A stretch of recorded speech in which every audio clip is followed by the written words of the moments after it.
Let me read from Genesis chapter 3, verse 1 to 6. It says, Now the serpent was more cunning than any beast of the field which the Lord had made. And he said to the woman, Has God indeed said, You shall not eat of every tree of the garden? And the woman said to the serpent, We may eat the fruit of the trees of the garden, but of the fruit of the trees which is in the midst of the garden, God has said, You shall not eat it, nor you shall touch it, lest you die. Then the serpent said to the woman, You will not surely die, for God knows that in the day you eat it, your eyes will be opened, and you will be like God, knowing good and evil. So when the woman saw that the tree was good for food, that it was pleasant to the eyes, and the tree desirable to make one wise, she took of its fruit and ate. She also gave to her husband with her, and he ate. Good without God. This is what I would like to name the message that I brought today from this text. Good without God.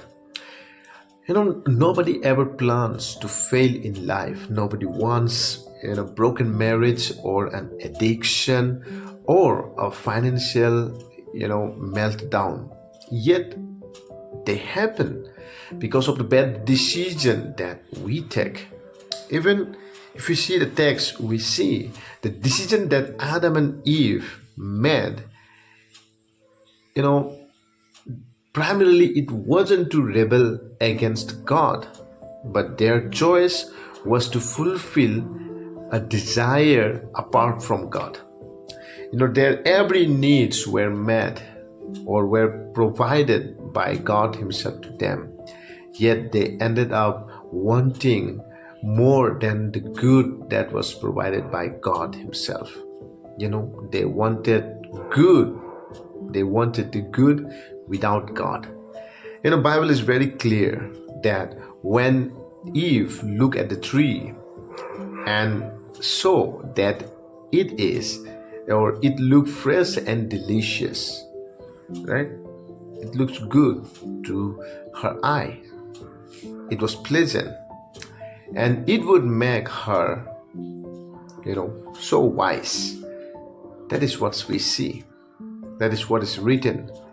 That is what is described in Genesis chapter 3, verse 6 about Eve's feeling. And so we understand that the temptation, when we talk about the temptation, we can understand from this, very text that the temptation always tackles something good in front of us. If it didn't look good, it wouldn't be tempting, right? So to fall into the temptation, Adam and Eve needed to believe that their choice would have no negative consequences. Satan told them that if they choose the good without God, they wouldn't die. We must remember, we must know this. We must remember that every time we make a destructive decision to rebel against God, we convince ourselves that there won't be any negative consequences. And this is why we end up making choices that end up destroying us in more way than even we can imagine. We must allow Holy Spirit to lead us into right choices.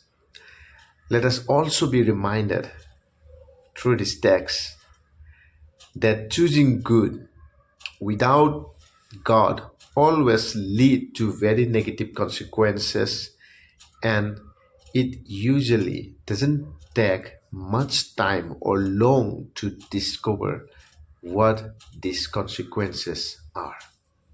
God bless you.